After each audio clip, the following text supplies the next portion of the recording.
When it comes to containing costs in healthcare, everyone has their 2 cents to give. But what do those of us in the business of health insurance have to say?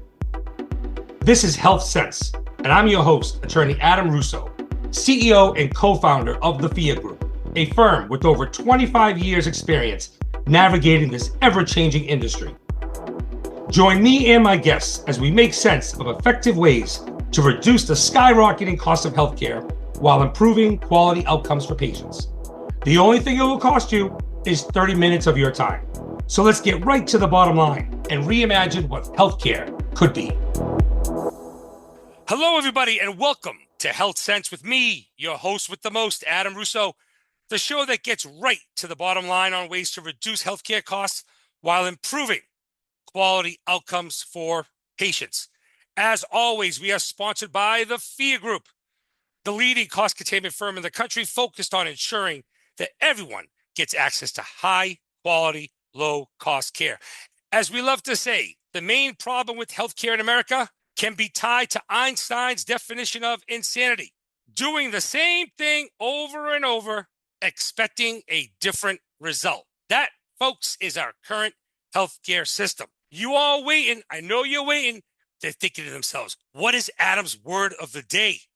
What is the word of the day? Today's word of the day is underdog. Yes, underdog. We have a special guest, and I've been looking forward to this interview for quite a while now. From the day I met him, I knew this person truly is innovative, truly is passionate, and unlike most administrators that I meet, this person actually cares about his clients and wants to make sure that everything can be done to make their experience with healthcare as good as it possibly can be. So, who is this person? Today, I am lucky enough to have with me Ken Uveges. Hello, Ken. How you doing, bud? I'm great, Adam. How are you? Yeah, I am fabulous. So just so everyone knows how much I love Cleveland, even though I've never lived there. Ken was lucky enough to live in Cleveland. He's still there. He loves it. He wouldn't live anywhere else. Maybe that's not true, but I'm just going to play along with it. 9 months of the year. It's awesome. 9 months of the year, it is awesome. But it's funny, every time I talk to Ken, it's always, we always talk shop, but there's always a little bit of, let's get more depressed about the state of Cleveland sports. We'll get into that a little bit as well. So who is Ken? Ken is the owner and president of Enterprise Group Planning. We call him EGP, located just outside of Cleveland in Solon, Ohio. Not only is he one of the best dressed people in the self-funded healthcare space, you can't tell, but trust me, folks, this guy's got great hair and always dresses to impress. He's a true innovator, a true David versus Goliath story. We both love our Cleveland sports teams, even though we're always let down by our organizations. But at EGP, there is a commitment to personal service, professional integrity, and they have served the broker consultant community and their employer clients. Is this really true? Since 1974? Yes, that's true. Now, I'm not sure how many of our insurance geeks out there know there are two big things that happened in 1974.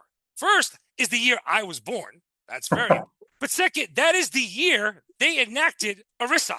Was enacted in 1974.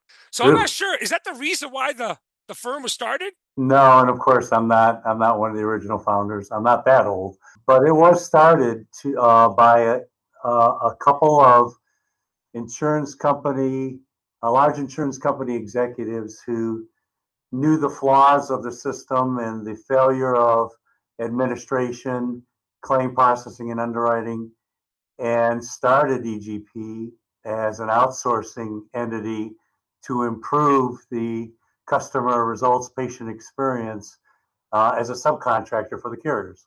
It's interesting you say that, because when I was on your website, one of the things I noticed was your organization constantly bringing up the experience and commitment of your organization to the philosophy of your business, right? Which is to do everything possible to have the best, I'm going to use the word again, the best experience and just overall feel when it comes to handling of a very complicated world of health insurance, as you all know. Now, Ken, is it true? Did you go to Cleveland State University? I did. I'm a Viking. I don't know if you do this. I'm sure none of my listeners do. But the first college party I ever went to in my life was at Cleveland State University. People probably like, why would you go to a party, a college party in Cleveland? Well, when I was 16 years old, 16, mind you, not 18, 16, I went to my first ever Cleveland Indians baseball game. Ah, And while I was there, my uncle, who was 26 at the time, he wanted to go to the bars. So he said, listen, I will drop you off with my buddy at the campus. You guys figure it out, and I'm going to go to the flats and have a good time. Because obviously we weren't old enough to get into any bars in the flats. So first party I ever went to, we were in a pizza place somewhere near the campus, and we got invited to go to a party. And I was a 16-year-old kid experiencing college life for the first time. And I always tell people, go Vikings. I've always been a big fan, especially of their basketball team. hey, Cleveland rocks, right? Cleveland does rock. All right. So first question. The word of the day is underdog, right? We mentioned that. Yeah. Explain to me why that might be a fitting word to describe what EGP as a whole has been up against as a firm for the past 50 years. What do you think are some of the stigmas or stereotypes, even when it comes to a third-party administrator and your ability to handle complex administration of claims? Sure. Great question. And it's become an even stronger question ever since the Affordable Care Act, because we all know when the Affordable Care Act was passed, there was a significant reduction in the number of independent TPAs because many of our peers said, oh my goodness, this thing is designed to narrow the field of payers, and it's designed to create a stronger partnership between the big carriers, the BUCA carriers as we call them, and the health systems, and they're squeezing out the little guy. So I, as a pure entrepreneur like Adam and someone with a degree of courage, I said, well, that's not going to work. So that means there's going to be opportunity. I'm staying in. And we did stay in. Spinning forward today, there is this off the record partnership out there between the health systems and the major carriers. And some of that's a byproduct of the design of the ACA, where there's limits on margin and underwriting profit that a carrier can earn without returning funds back to the policyholders, therefore muting any real innovation from a carrier standpoint. So when there's somebody like us out there that are speaking of a new, better way of healthcare reimbursements that's innovative but cost effective and more appropriate for what we need to do to control the cost of healthcare, it's met with skepticism, and the power of the health systems and the large carriers just creates an underdog environment in which we're operating. So one of the things I noticed is, as you know, and my listeners know, I love to speak at conferences, right?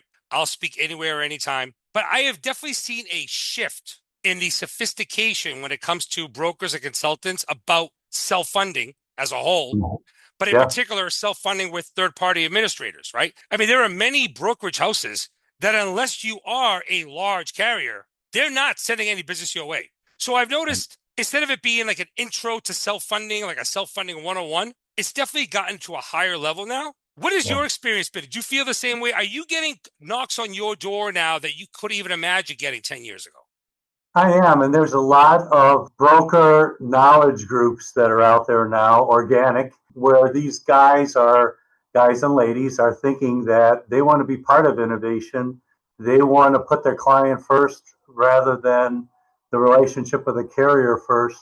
And with that, they're looking for partners in innovation and payers that are embracing the types of things that we do. And it does take an element of courage because the system is still designed to steer people in the other direction, whether it be just the name brand that you're selling against or the retention bonuses that are out there from the big commercial carriers. It's designed to work the other way. But the true organic nature of, I think, their inspiration, which leads them to us, and it's a big part of our inspiration, is it's the organic desire and thirst from particularly mid-market, privately held CFOs out there, CEOs and CFOs that are saying, man, this ain't right. There's got to be a better way. Right. The problem though is, and I see this all the time, is that you'll have a CFO who will look at their healthcare expense. And just like I mentioned, Einstein's definition of insanity, to go, all right, folks, we have to come up with a better solution. But at the same time, you have an HR department where, change is not necessarily good. And I try to explain to people, when it comes to self funding, especially when you want to be innovative, there is no easy button. And this is hard work. There's more Yeah, education that has to be done with the yeah, employees. You have to look at your claims more often. You actually have to scrutinize claims, audit claims, find various partners, etc.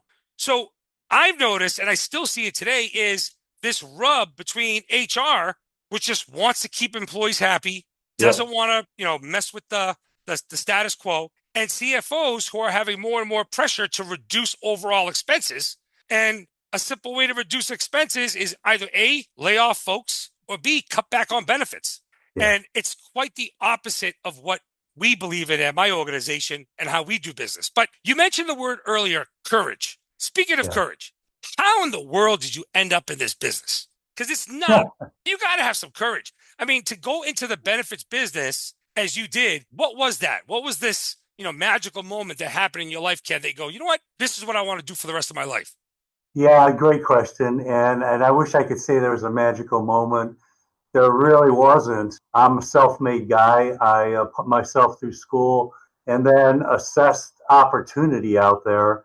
And what I saw was sort of like a startup opportunity with the firm that I now own. And that's what got me excited because, I wanted to do something big. I wanted to do something impactful and meaningful.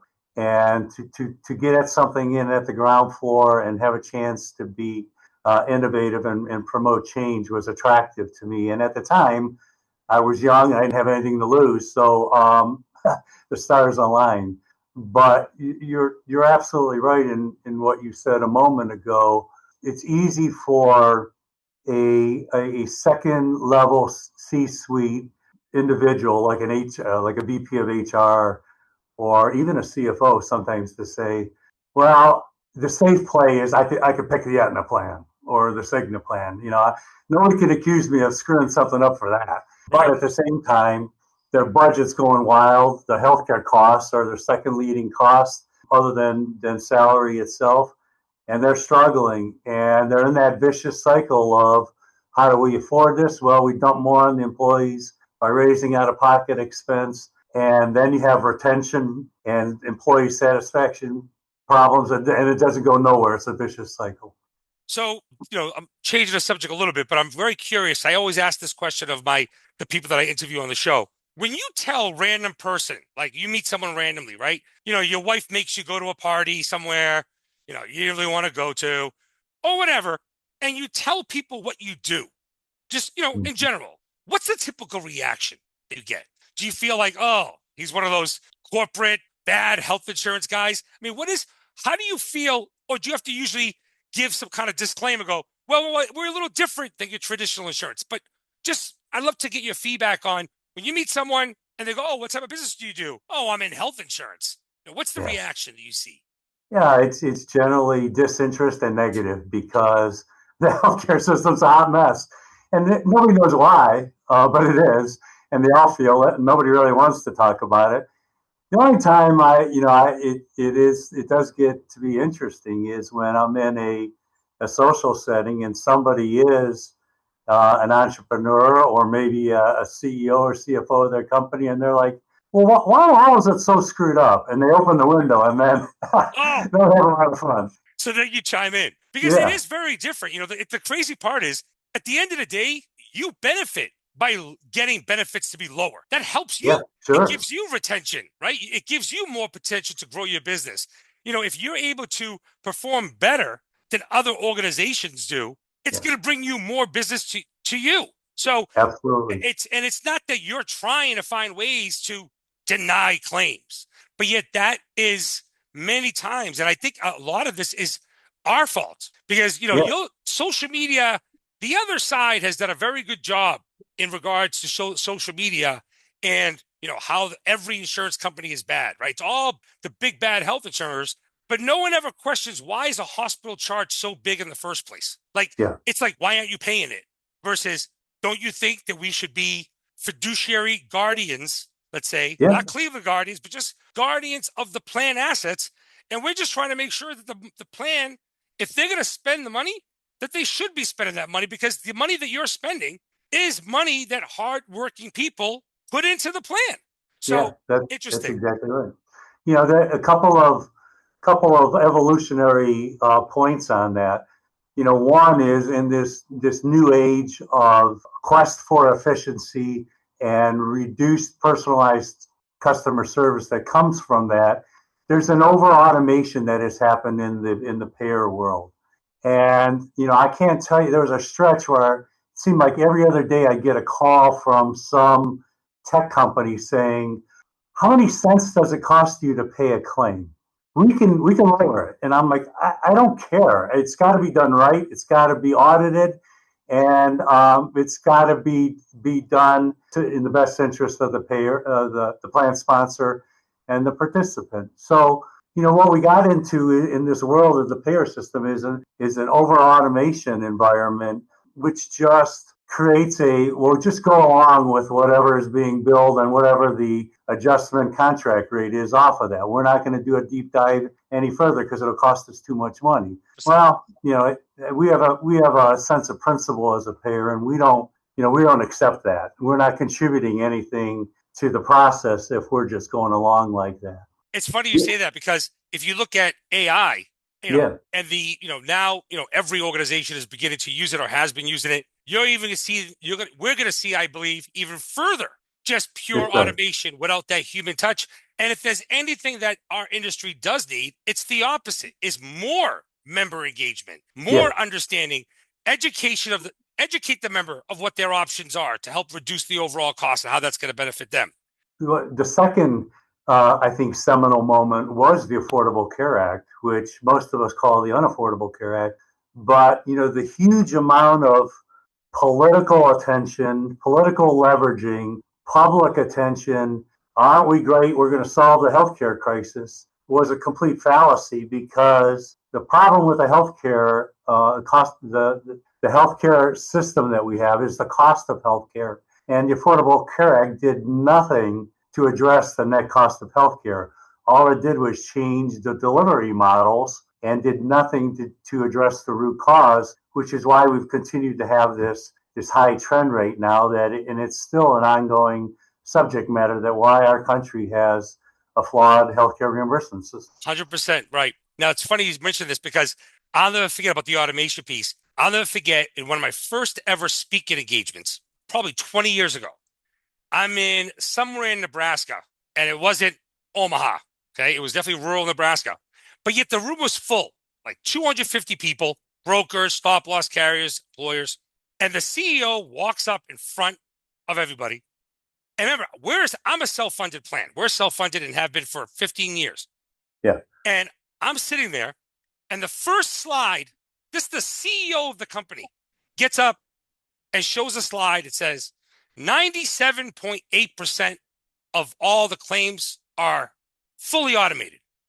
And I'm sitting there going, does this guy think he's talking to his internal operations team?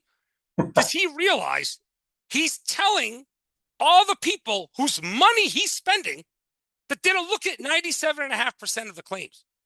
Yeah. And it just shows you just the flawed mentality of, you're spending people's money. I want to be told that I have a zero automation Yeah. rate, that everything is Right. being combed over and looked through. Okay, a couple more questions for the time. But first, folks, I'm Adam Russo, and I'm talking to Ken Uveges, owner and president of Enterprise Group Planning, EGP. Ken, in your career, pick one thing. What have we done right as an industry in your career, you believe? And what's one thing that we just dropped the ball on? Anything you could think of? Yeah, well, we've dropped the ball on being an element of accountability into the whole system. As I said, with the over automation of payers, we've just allowed the healthcare systems and the carriers to call all the shots, and we're just become financial facilitators of that. And that's the largest error.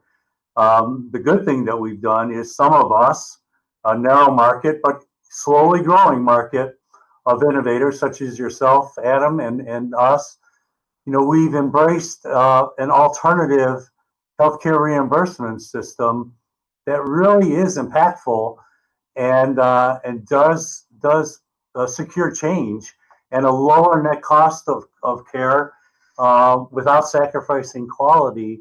And it is a roadmap for the future, but there are a lot of forces against it, and we're all slugging away at it. So, last serious question before I have my little oddball one for you.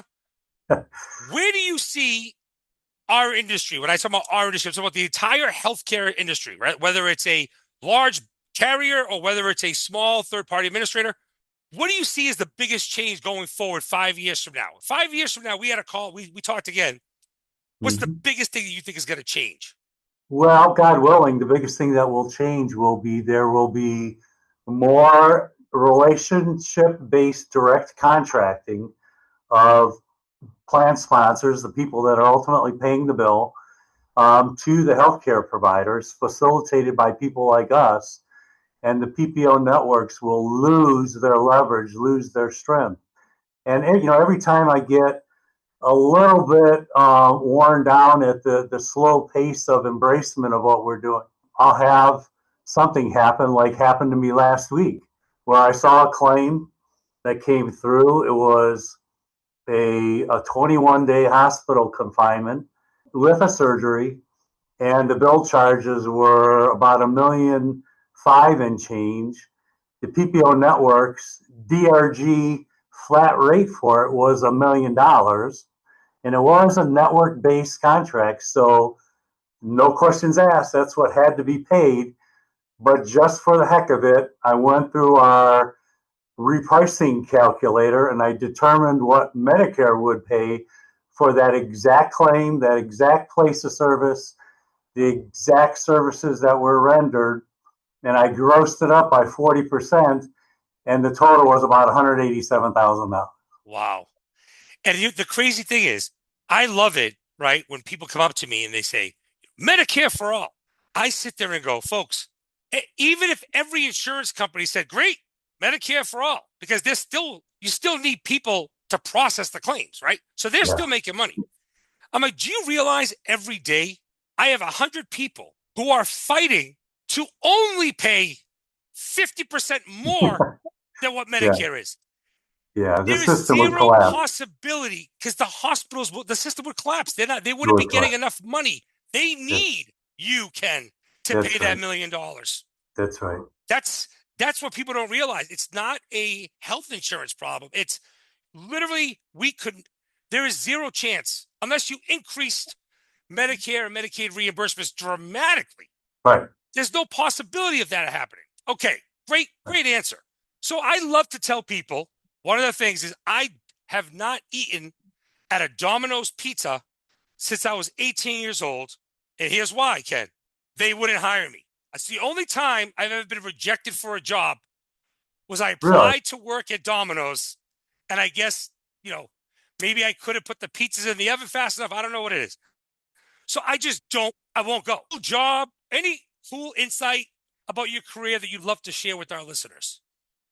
Well, again, it's looking at the big picture of the long view and how you can really add true value. And I know a lot of people that are looking to make a quick dollar or a high volume, small dollar on a huge volume of something. Right. And I've never been interested in that. Produce some true value, and in the long run, and look at we've lasted for a small business. We're a 50-year-old company. I mean, how often does that happen? So you provide value, and you always have a place in the marketplace. Be a problem solver and provide value. So what was your first job ever? How old were you and what job was it? I was hired here right out of college. You literally, this is you've been there since college? Yeah, yeah. Wow. Now I did mention I'm a self-made guy, so I put myself through college by schlepping it out in the grocery store, of That's what course. I'm asking. Wait, so were you the bagger? Were you a bagger? I did it all, man. I pushed carts. I was the bagger. I stocked shelves. I hated So, every minute of it.